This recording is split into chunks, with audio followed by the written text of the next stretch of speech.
దుంకుతున్నాం కాబట్టి మీరు ఎట్లా ఉండాలి, మీ ఆలోచన శక్తి ఎలా ఉండాలి, మీ మైండ్ సెట్ ఎలా ఉండాలి, మీరు ఏ విధంగా నడుచుకోవాలి, మీరు ఎంత మోటివేటెడ్గా ఉండాలి, ఎంత పాజిటివ్గా ఉండాలనేది ఇక్కడ ఈ వీడియో యొక్క ప్రధాన ఉద్దేశం. సో అట్లా ర్యాంక్ వచ్చి కూడా జాబ్ రాని సందర్భాలు ఉన్నాయి కాబట్టి ఎప్పుడు కూడా నిరాశ నిస్పృహలకు లోను కావద్దు. కానీ ఫైనల్గా ఒకటేసారి 3 జాబ్లు వచ్చినాయి. మీలో ఎంతమంది కూడా, మీలో చాలామంది కూడా, వీడియో చూస్తున్న చాలామంది కూడా ఇట్లా జాబ్ వచ్చి ఉంటారు. అలా నాకు తెలిసి పంచాయతీ సెక్రటరీ, అలాగే FBO, అలాగే గ్రూప్ 4 జాబ్ ఎట్టే టైం వచ్చిన వాళ్ళు నాకు తెలిసి ఈ వీడియో చూస్తున్న వాళ్ళలో చాలామంది ఉంటారు. 2000 లెవెల్లో గ్రూప్ 2 రాసిన 3 to 5 మార్క్స్తో మిస్ అయింది.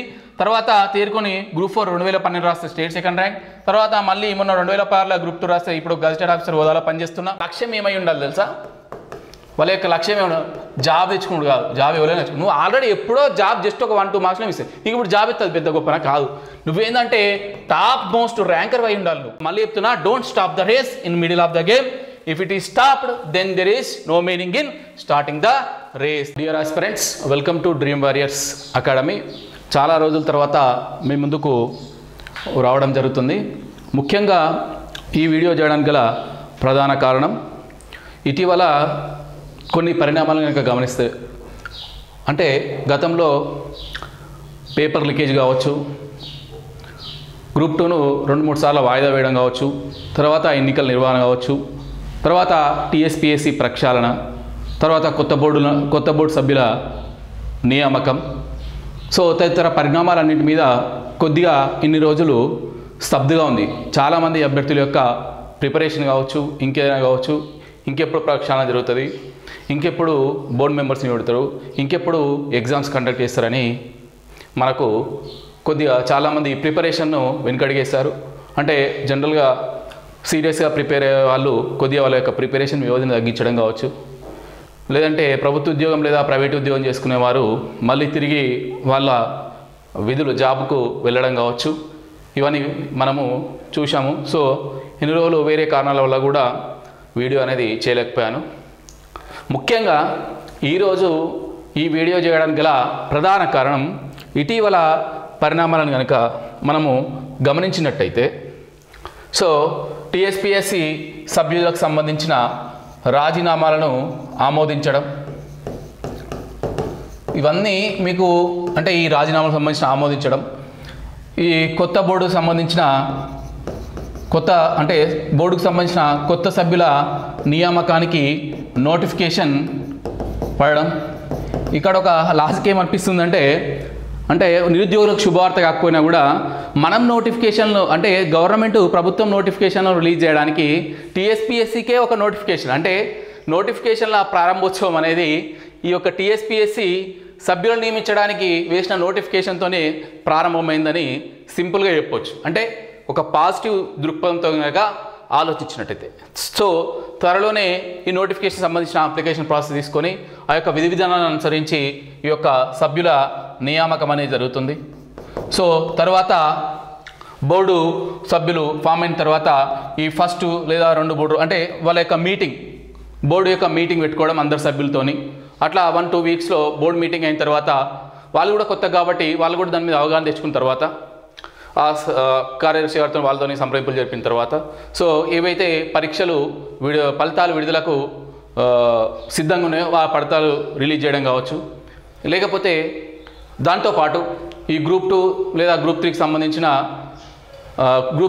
కొత్త డేట్ ఇవ్వడం, ఈ గ్రూప్ 2 కానీ గ్రూప్ 1కి కానీ యాజ్ పర్ మేనిఫెస్టో ఒక సప్లిమెంటరీ నోటిఫికేషన్ ఇచ్చి అనుబంధ నోటిఫికేషన్ జారీ చేసి ఫ్రెష్ అప్లికేషన్స్ కాల్ఫర్ చేసి ఒక ఎగ్జామ్ డేట్ ఇస్తారని నేను అనుకుంటున్నాను. సో ఇదంతా కూడా మీకు జనరల్గా ఎక్కడైనా సరే మీరు యూట్యూబ్ ఓపెన్ చేస్తే మీరు రెగ్యులర్గా ఫాలో అయ్యే అన్ని ఛానల్ కూడా ఇదంతా చెప్తుంటారు. సో ఇదంతా మీరు వినే ఉంటారు. కాకపోతే ఇక్కడ నేను వచ్చిన ఈ వీడియో చేయడానికి ప్రధాన ఉద్దేశం, ఇదంతా ప్రాసెస్ జరుగుతూనే ఉంది. మనము చదివినా ప్రిపరేషన్ చేయకుండా ఈ ప్రాసెస్ అంతా జరుగుతూనే ఉంటుంది. మనం ఏం చేస్తాం, రాజీనామా ఆమోదించారట, ఓకే రాజీనామా ఆమోదించారు, ఇంకా సభ్యులు నియమించొద్దా, సభ్యులకు అప్లికేషన్ కాల్ఫర్ చేసారట, ఓకే సభ్యులు నియామకమైన కదా, మరి డేట్లు ఇవ్వద్దా, ఇట్లనే ఇక ఒకదానికొకటి మనం ఏదాకా పురుసతు ఉంటామంటే ఈ ఎగ్జామ్ డేట్స్ వచ్చేదాకా పురుసతు ఉంటాం. ఇక ఎగ్జామ్ డేట్స్ వచ్చిన తర్వాత మనము అప్పుడు మన ప్రిపరేషన్ మొదలు పెడతాం. ఇక అప్పుడు మళ్ళీ ఆగమం 4 సబ్జెక్టులు ఉన్నాయి, ఇంత సిలబస్ ఉంది, ఎప్పుడో చదివినా ఇప్పుడు గుర్తొస్తుందా లేదా, నాకు గుర్తుకు రానే రాదు, అరే మధ్యలో చదివితే బాగుండు అనే సందర్భం మీరు తెచ్చుకోవద్దు. అర్థమవుతుందా? సో మీరు మళ్ళీ ప్రిపరేషన్ స్టార్ట్ చేసిన తర్వాత అయ్యో ఇంత ఏబీ ఉంది, మళ్ళీ నాకు రివిజన్కు టైం దొరుకుతుందా, ఏదైతే అంశాలు నేను వీక్ ఉన్నానో వాటి చదవడానికి నాకు టైం దొరుకుతుందా అనే బాధ మీలో ఉండొద్దు అన్న ఒకే ఒక ఉద్దేశంతో నేను ఈ యొక్క వీడియోను చేయడం జరుగుతుంది. ఎప్పుడైనా సరే డ్రీమ్ వారియర్స్ అకాడమీ ప్రధాన లక్ష్యం ఏంటంటే అభ్యర్థులకు క్వాలిటీ మెటీరియల్ను కానీ క్వాలిటీని అందించడం, అభ్యర్థులకు విజయమే మా యొక్క ప్రధాన కారణం. మీరు చిన్న ఎగ్జాంపుల్ చెప్పాలంటే వేరే ఛానల్లో ఏ వీడియో తీసినా మనకు ప్రమోషన్ ఇస్తుంటే ఫస్ట్ అంటే జనరల్గా చెప్తున్నా, అంటే కంపారిటివ్లీ చెప్తున్నా, సో వాళ్ళని మనం ఏమనట్లేదు. సో ఇక్కడ మా మెయిన్ మోటో ఏంటంటే మనము దేనికి చదువుతున్నామో ఒక జాబ్ కొట్టాలి. సో మేము ఎప్పుడు కూడా ఏ వీడియో చేసినా కూడా దీని చుట్టే తిరుగుతుంది అంతే తప్ప వేరే వాటిని మాకు తెలియకున్నా కూడా తెలిసినట్టు ఈ డేట్స్ ఇవ్వడం, తెలియకున్నా తెలిసినట్టు చెప్పడం, ఏదో మేమే పెద్ద మేధావులు అయిపోయి మాకేదో గవర్నమెంట్ దగ్గర ఏదో అఫీషియల్స్ ఉన్నట్టు అటువంటి ప్రయత్నం చేయం. ఒకవేళ ఇన్ఫర్మేషన్ ఉన్నా కూడా నా దగ్గర ఇప్పుడు I'm a gazetted officer in Telangana government, నాకు కూడా మా అఫీషియల్ సోర్స్ ఉంటాయి. నాకు ఒకవేళ ఒక ఇన్ఫర్మేషన్ తెలిసినా కూడా నేను క్రాస్ చెక్ చేసుకొని మాత్రమే చెప్తాను తప్ప ఇక ఏది పడుతుంది ఇక మనకు వ్యూస్ రావాలి అని చెప్పేసి అటువంటి ప్రయత్నం చేయము. ఎంతసేపు అభ్యర్థులు విజయ తీరాలకు చేరుకోవాలంటే ఏం చేయాలన్నదే మా యొక్క ప్రగాఢమైన కోరిక. ఇకపోతే ఈ వీడియోలో ఎప్పుడైతే ఎవరైతే ప్రిపరేషన్ స్టార్ట్ చేయడానికి మిమ్మల్ని మోటివేట్ చేయడానికి ఇక అంతా అయిపోయింది, టీఎస్పీఎస్ సభ్యుల రాజీనామా సమర్పించారు, వాళ్ళ ఆమోదం తెలిపారు, కొత్త బోర్డును ప్రక్షాళన చేస్తారు, కొత్త బోర్డుకి అది బోర్డుల కోసం నోటిఫికేషన్ చేశారు కాబట్టి బోర్డు సభ్యులు నియమింపబడతారు. వాళ్ళు కూడా మీటింగ్ పెట్టుకొని తర్వాత ఈ గవర్నమెంట్ మేనిఫెస్టో ప్రకారం ఆ ప్రభుత్వంతో సంప్రదింపులు జరిపి సప్లిమెంట్ అనుబంధ నోటిఫికేషన్ జారీ చేసి పోస్టులు పెంచడంతో పాటు కొత్త డేట్లు ఇవంతా కూడా జరుగుతూనే ఉంటుంది. కానీ మీరు ఏం చేయాల్సిందంటే అంటే ఒక్కసారి మళ్ళా మనం కథన రంగంలోకి దుంకుతున్నాం కాబట్టి మీరు ఎట్లా ఉండాలి, మీ ఆలోచన శక్తి ఎలా ఉండాలి, మీ మైండ్ సెట్ ఎలా ఉండాలి, మీరు ఏ విధంగా నడుచుకోవాలి, మీరు ఎంత మోటివేటెడ్గా ఉండాలి, ఎంత పాజిటివ్గా ఉండాలనేది ఇక్కడ ఈ వీడియో యొక్క ప్రధాన ఉద్దేశం. సో ఇకపోతే ఇక్కడ నేను మొట్టమొదటి తెలుసుకొని రాసిన పాయింట్ ఏంటంటే ఆల్వేస్ బీ పాజిటివ్. ప్రతిదాన్ని కూడా ఇక్కడ నేను రాసినటువంటి మీకు ఇచ్చేటువంటి ప్రతి మోటివేషన్ సెంటెన్స్ కూడా నాకున్న అనుభవం ప్రకారం నేను ఎదుర్కొన్న అనుభవం ప్రకారం మీకు చెప్పే ప్రయత్నం చేస్తాను. సార్ ఆల్వేస్ బీ పాజిటివ్ అంటే ఎట్లా పాజిటివ్ ఉండాలి సార్ అని చాలామందికి డౌట్ వస్తుంటుంది. చిన్న ఎగ్జాంపుల్ చెప్తా, మీకు ఇది ఎంతమందికి కనెక్ట్ అవుతుందో నాకు తెలియదు కానీ నేను స్వయంగా ఫేస్ చేసిన కాబట్టి చెప్పడం జరుగుతుంది. 2016లో మనకు గ్రూప్ 2 ఎగ్జామ్ అయింది, సెప్టెంబర్ అక్టోబర్. సో ఎంబడే దాని మీద పలు రకాల కోర్టు కేసులు పడడం, ఆ కీ గురించి కానీ కీలో తప్పులు ఉన్నాయని మళ్ళీ తర్వాత కీలో సవరించమని, వైట్నర్ పెట్టిన వాళ్ళని తీసేయొద్దని చెప్పేసి ఇట్లా ఒక 2016 అక్టోబర్ లేదా సెప్టెంబర్లో ఎగ్జామ్ రాస్తే 2020 ఫిబ్రవరిలో మాకు పోస్టింగ్ ఇవ్వడం జరిగింది, అపాయింట్మెంట్ ఆర్డర్స్ ఇవ్వడం జరిగింది. ఈ మధ్యలో చెప్తా సార్ బీ పాజిటివ్ అని అన్నారు కదా, ఇప్పుడు చెప్తాను. ఈ మధ్యలో స్వయంగా నా అనుభవాన్ని కనుక తీసుకున్నట్టయితే నువ్వు ఆల్రెడీ జూనియర్ అసిస్టెంట్ ఉన్నావు, మంచిగా నీకు సంబంధించిన ఆ డిపార్ట్మెంట్ టెస్ట్లు అవి ఇవి రాసుకుని అంతా ఇన్ అయితే ఈ పాటికి సీనియర్ అసిస్టెంట్ అయ్యేది కదా. అనవసరంగా ఇప్పుడు గ్రూప్ 2 రాత్రి కోర్టు కేసా ఆయన గ్రూప్ 2 రద్దు చేస్తారట. ఎవ్వరు చూడదన్నమాట.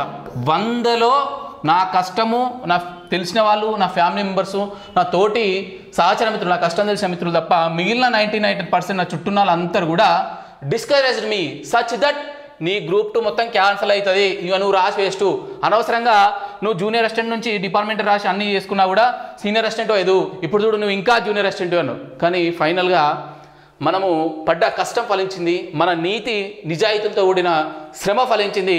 ఇప్పుడు మనము కొద్దిగా లేట్ అయినా సరే మనం అనుకున్న గ్రూప్ 2 ఆఫీసర్ పొజిషన్లో ఉన్నాము. ఇది పాజిటివిటీగా ఉండడం. ఎంతమంది నేను డిస్కరేజ్ చేసినా కూడా నువ్వు నీతిగా నిజాయితీగా కష్టంతో కనుక శ్రమ పడితే కంపల్సరీ భగవంతుడు నీకు ఒక మంచినే చేస్తాడు తప్ప చేయడం అనేది చేయడు. కాకపోతే ఇక్కడ కాలం మాత్రమే నిర్ణయాత్మకం. కొందరికి 1 year పడుతుంది, కొందరికి 2 years పడుతుంది, కొందరికి 3 years పడుతుంది. కాబట్టి ఆల్వేస్ బీ పాజిటివ్. ఇకనైనా మీరు అనుకున్న ప్రభుత్వం వచ్చింది అంటే మీరు కోరుకున్నట్టు ప్రక్షాళన జరుగుతుంది కాబట్టి బీ పాజిటివ్గా ఉండండి. ఏదేమైనా సరే అది నెక్స్ట్ ఇంకా చాలా ఉన్నాయి మంచి చూడండి అన్న. ఇక నెక్స్ట్ పోతే కఠిన పరిస్థితులు, సవాళ్ళు.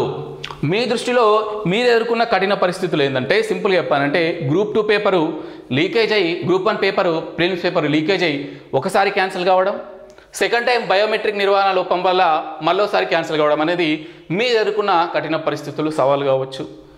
ఓకేనా? ఇవన్నీ కారణాల వల్ల చాలామంది అభ్యర్థులు వెనుకడిగేశారు. చదివితే ఇక లాభం లేదన్న స్థితికి వచ్చారు. ఇక ఎప్పుడైతే జాబులు మా పరిస్థితి ఇంతేనా అన్న మూడుకు చాలామంది వెళ్ళిపోయారు. మరి ఇక్కడ నేను నేర్చుకున్న అనుభవం ఒకసారి చూడండి అన్న. ఉమ్మడి మెదక్ జిల్లాలో ఇప్పుడు ఉమ్మడి మెదక్ జిల్లా 3 జిల్లాలుగా విడిపోయింది. ఉమ్మడి మెదక్ జిల్లా 3 జిల్లాలుగా విడిపోయింది. ఒకటి మెదకు, ఒకటి సిద్దిపేట్, ఒకటి సంగారెడ్డి. ఈ ఉమ్మడి మెదక్ జిల్లాలో నేను విఆర్ఓ ఎగ్జామ్ రాసినప్పుడు ఉమ్మడి మెదక్ జిల్లాలో నాకు పొజిషన్ 8th ర్యాంక్. అంటే 8th ర్యాంక్ అని చెప్పి సంబరపడన్నా, ఉత్సాహపడన్నా, మరి 8th ర్యాంక్ వచ్చినా కూడా నాకు జాబ్ రాలేదని బాధపడన్నా మీరు అర్థం చేసుకోండి.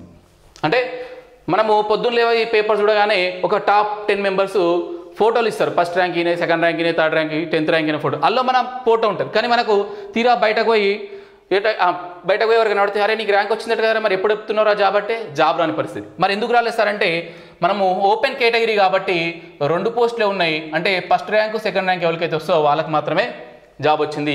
సో నాకు ఈవెన్ 8th ర్యాంక్ వచ్చినా కూడా జాబ్ రానటువంటి సందర్భం. అలా అని చెప్పి నేను వెనుకడికి వెళ్ళేదే. ఈ ఎగ్జామ్ నాకు అరౌండ్ 2011 జరిగింది. నాకంతా 2011 10 కరెక్ట్ గుర్తులేదు, మేబీ 11 అనుకుంటా. ఓకేనా? సో అది విషయం. ఇట్లా కొన్ని కఠినమైన పరిస్థితులు, సవాళ్ళు మనల్ని ఎప్పుడు మనకు ఎదురైతేనే ఉంటాయి. సో దాని నుంచి మనము ధైర్యాన్ని పెంచుకొని మనం మానసికంగా బాగా ఎదగాలి తప్ప ఎప్పుడు కూడా కుంగిపోవద్దు. ఇక అదే కాకుండా అంతకన్నా ముందు 2010లో ఇదే గ్రూప్ 4లో అంటే నాకు 2 గ్రూప్ 4 జాబ్స్ వచ్చినాయండి. అదంతా డిస్క్రిప్షన్ పెద్ద అవుతుంది. సో గ్రూప్ 4లో ఇదే ఉమ్మడి మెదక్ జిల్లాలో ఉన్నటువంటి ఓపెన్ కేటగిరీలో ఉన్నటువంటి పోస్టులు 5, నా యొక్క ర్యాంకు 6. అంటే ఎంతలో మిస్ అయినా జస్ట్ 1 ర్యాంకులో ఉమ్మడి మెదక్ జిల్లాలో ఫస్ట్ టైం గ్రూప్ 4 రాసిన 2010లో రాశాను, అది కూడా మిస్ అయింది. తర్వాత ఈ 5వ ర్యాంక్ అతను జాయిన్ కాకపోవడం వల్ల నాకు ఆ జాబ్ వచ్చిన తర్వాత కొన్ని 1.5 year తర్వాత as per rules and regulations. అట్లా కొన్ని కఠినమైన పరిస్థితులు, కొన్ని కఠినమైన సవాళ్ళు ఎదురైతాయి. వాటిని అన్నింటినీ ఎదుర్కొని నిలబడితేనే మనం అనుకున్న స్థాయికి చేరుతాము. ఇవన్నీ కూడా నేనేదో మీకు చెప్పి మీకేం ఇవన్నీ చెప్తుంటే కొంతమందికి వస్తే సార్ మస్తు చెప్తాడు, సార్ కేంద్రబాబు ఇప్పుడు ఆల్రెడీ మంచి పొజిషన్లో మస్తు చెప్తాడు. కానీ ఇవన్నీ కూడా ఫేస్ చేస్తున్నాయి మేము కూడా.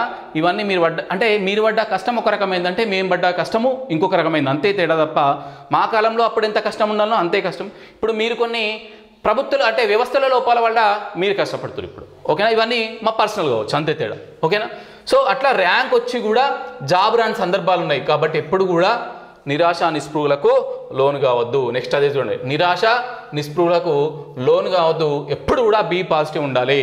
మన దగ్గర ఏముండాలంటే నీతితో, నిజాయితీతో కూడినటువంటి శ్రమ ఉండాలి, కష్టం ఉండాలి, డెడికేషన్ ఉండాలి. ఇవన్నీ ఉంటేనే నువ్వు కంపల్సరీగా ఫైనల్గా ఈ 3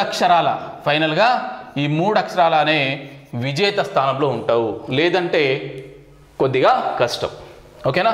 సో ఇక్కడ రాసిన చూడండి, మీరు పడే కష్టం కావచ్చు, ఇంకేదైనా కావచ్చు, ఎప్పటికి కూడా వృధా పోదు. ఎందుకంటే ఇప్పుడు మీరు చాలా మీ వాళ్ళు అంటే మీరు చూసే వాళ్ళ నుంచి, మీరు చూసే సోషల్ మీడియా వాళ్ళ నుంచి చెప్తారు. చాలామంది పోటీ పరీక్షలకు ప్రిపేర్ అయ్యి కొద్దిపాటి దూరంలో మిస్ అయిన వాళ్ళు, యూపీఎస్సీ కావచ్చు, ఏపీఎస్సీ కావచ్చు, టీఎస్పీఎస్సీ కావచ్చు, కొద్దిపాటి దూరంలో మిస్ అయిన వాళ్ళు ఆ యొక్క అనుభవంలో, ఆ పోటీ పరీక్షలో ప్రిపేర్ అయిన అనుభవంలో నేర్చుకున్నటువంటి నాలెడ్జ్తోనే ఇప్పుడు ఎంతో అంటే మీరు చూస్తున్నటువంటి చాలామంది వాళ్ళు కూడా మీరు చెప్పే సబ్జెక్ట్, మీరు ఏవైతే వింటున్నారో ఆ సబ్జెక్టు నిపుణులయ్యారు. అంతేనా కదా? అంటే మీరు పడ్డ కష్టం ఎప్పుడు కూడా వృధా పోదు.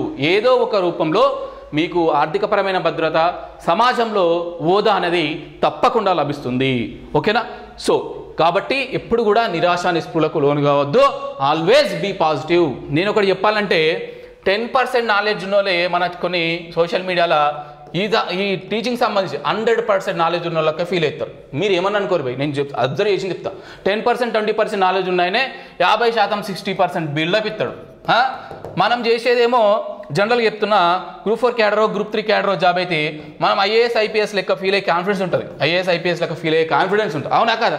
మరి మీకేంది, మీరు ఎన్నో రోజుల నుంచి కష్టపడుతున్నారు, ఎన్నో రోజుల నుంచి పుస్తకాలు తిరిగేస్తారు, ఎన్నో రోజులు ఎన్నో టెస్ట్ సిరీస్ రాస్తున్నారు, మరి మీరెంత కాన్ఫిడెంట్గా ఉండాలి? కంపల్సరీ ఏదో ఒక టైం వస్తుంది, మిమ్మల్ని మీరు విజేతగా చూపెట్టుకునే టైం వస్తుంది, అంతవరకు వెయిట్ చేయాలి. ఓకేనా? నెక్స్ట్ ఇకపోతే ఫైనల్గా కొంతమంది ఆర్థిక పరిస్థితులు కావచ్చు, ఇంకేదైనా కావచ్చు, చేయలేని పరిస్థితి. సో అటువంటి వాళ్ళ కోసం ఇది రాశాను. సో ఫైనల్గా ఎప్పుడు జాబే కాదు అంటే గవర్నమెంట్ జాబ్ చేస్తేనే జాబ్ అనేది ఏం లేదు.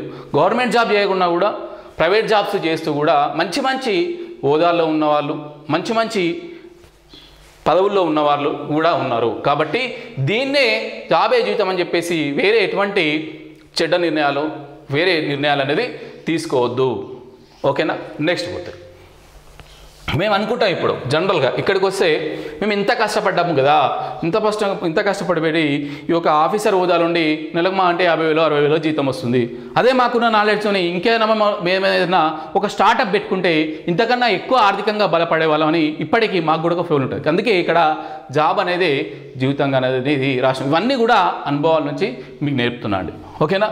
నెక్స్ట్ వచ్చేసి ఇక ఇప్పటిదాకా ఏం చెప్పినా అంటే, ఇప్పటిదాకా నేను చెప్పింది ఏంటంటే సింపుల్గా ఇప్పటిదాకా నేను చెప్పిన స్లైడ్స్ ఎక్స్ప్లెనేషన్ ఏంటంటే, మీరు కరెక్ట్గా ఉన్నంతకాలం, మీరు నీతిగా నిజాయితీగా కష్టపడుతున్న మాత్రం మీ యొక్క ఐక్యూని బట్టి, మీ యొక్క నాలెడ్జ్ని బట్టి ఒక 10-12 గంటలు 14 గంటలు కష్టపడుతారు అంటే ఏదో ఒక రూపంలో దేవుడు మీకు మంచి స్థానాన్ని కల్పిస్తారు అనేది గుర్తుపెట్టుకోండి. ఇంకొక ఎగ్జాంపుల్ చెప్పాలి. చాలామంది నా తోటి మిత్రులు, నా స్టడీ రూమ్మేట్స్ కూడా ఇక్కడ నా స్టడీ రూమ్మేట్స్ గురించి కూడా ఒకసారి చెప్పాలి. అందులో మా ఒక మిత్రుడు, నేను ఇక్కడ పేరు చెప్పదలుచుకోలేదు, ఒక మిత్రుడు చాలా ఏళ్ళ నుంచి పోటీ పరీక్షలకు ప్రిపేర్ అవుతుంది, దేంట్లో కూడా సక్సెస్ కాలేకపోయాడు.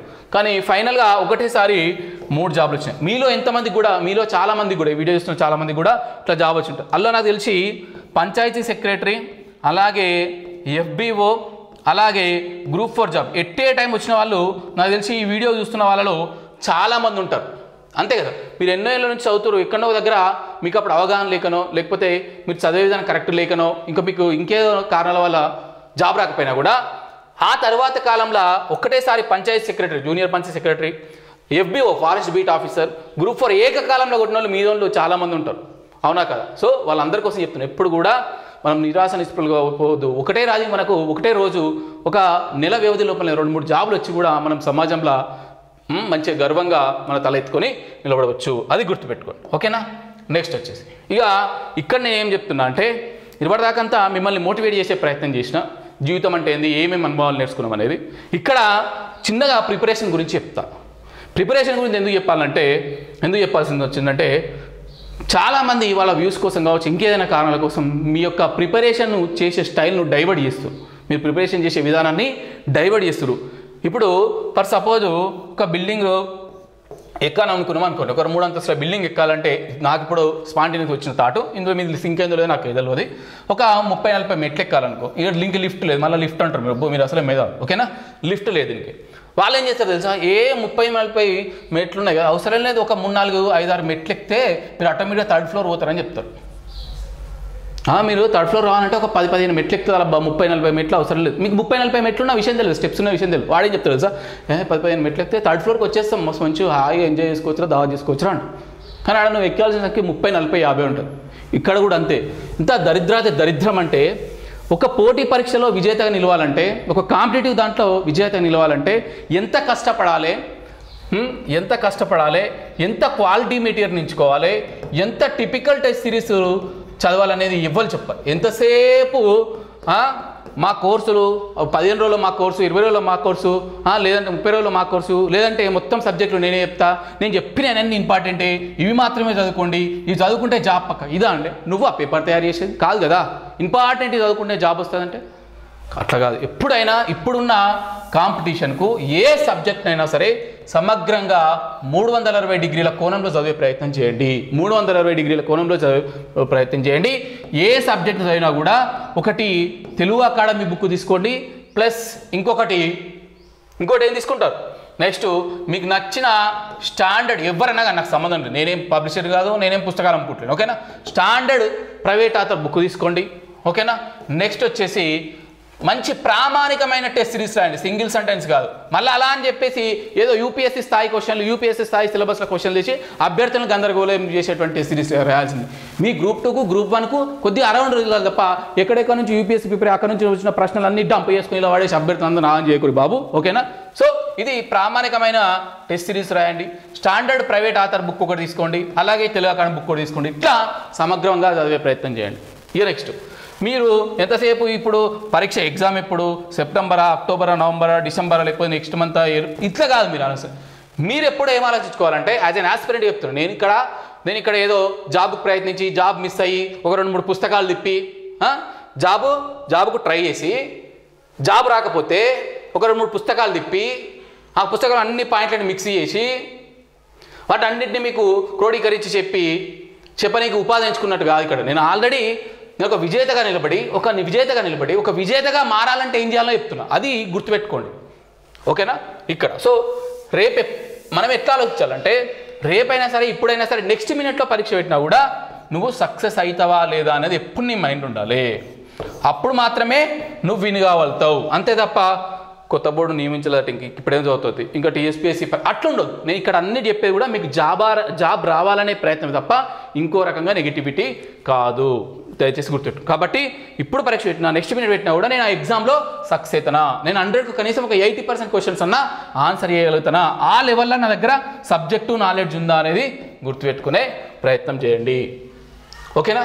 నెక్స్ట్ ఇక్కడ ఇంకా ఇక ఇది లాస్ట్కి చెప్తున్నా కానీ బట్ నాట్ లీస్ట్ అన్నట్టు, ఎవరైతే లాస్ట్ టైము చాలా ఇంపార్టెంట్ అంది ఇది, వీళ్ళు నా దృష్టిలో చాలా ఫేవరెట్. ఎందుకంటే నేను కూడా 2012లో రాసినటువంటి 12-11 ఈ గుర్తులేదు, ఇప్పుడు గుర్తొస్తలేదు, గ్రూప్ 2 రాసిన కొద్దిపాటి అంటే 3 to 5 మార్క్స్ దూరంలో మిస్ అయిన తర్వాత తేరుకొని గ్రూప్ 4లో స్టేట్ సెకండ్ ర్యాంక్ కావచ్చు గ్రూప్ 4లో, తర్వాత లేదంటే ఇది 2011లో రాసిన 2011లో గ్రూప్ 2 రాసిన 3 to 5 మార్క్స్ మిస్ అయింది.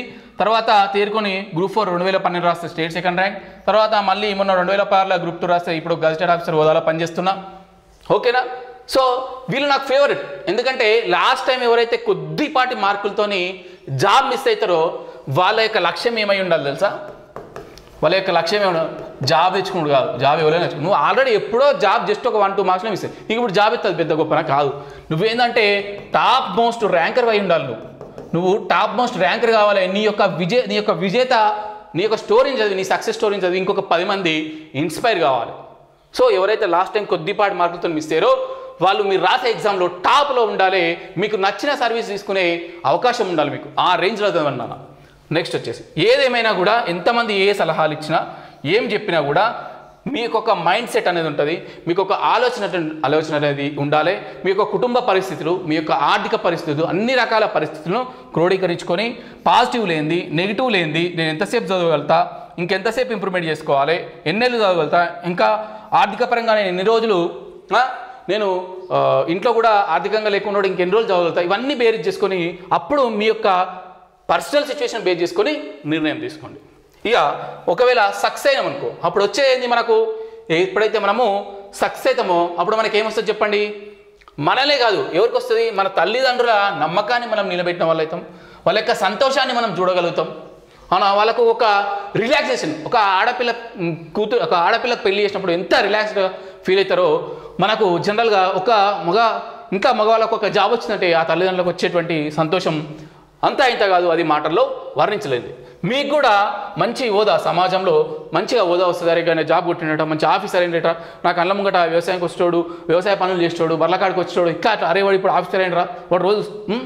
సో ఇటువంటి పాజిటివ్స్ని దృష్టిలో పెట్టుకొని మీ యొక్క ప్రిపరేషన్ను ఎప్పటికప్పుడు చేసుకోండి, ఇంకా మీకు ఆర్థికంగా కూడా భద్రత కలుగుతుంది. ఇక ఫైనల్గా ఎప్పుడైనా సరే మిమ్మల్ని ఎవ్వరో మోటివేట్ చేయరు, self motivation is the best motivation. చాలామంది చెప్పేదే నేను కూడా చెప్తున్నా, మిమ్మల్ని మీరే మోటివేట్. ఎట్లా అంటే కంపల్సరీ నాకు జాబ్ వస్తే సమాజంలో నా యొక్క హోదా పెరుగుతుంది, మా తల్లిదండ్రులకు మంచి పేరు వస్తుంది, నేను ఆర్థికంగా డెవలప్ అవుతా, నేను ఒక 10 మందిని ఇన్స్పైర్ చేయగలుగుతా. ఇట్లా మీరు పాజిటివ్ దృక్పథాన్ని ఎప్పుడు మైండ్లో నింపుకున్నారనుకో మీ యొక్క విజయాన్ని ఎవరు ఆపలేరు, దాని కాదు మీ యొక్క ప్రిపరేషన్ అసలే ఎవరు ఆపలేరు, ఓకేనా. సో ఫైనల్గా మన కొటేషన్ ఏందండి, ఫైనల్గా don't stop the race, don't stop the race in middle of the game. Don't stop the race in middle of the game.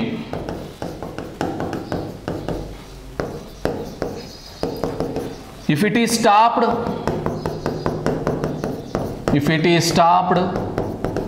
then there is no meaning in starting the race.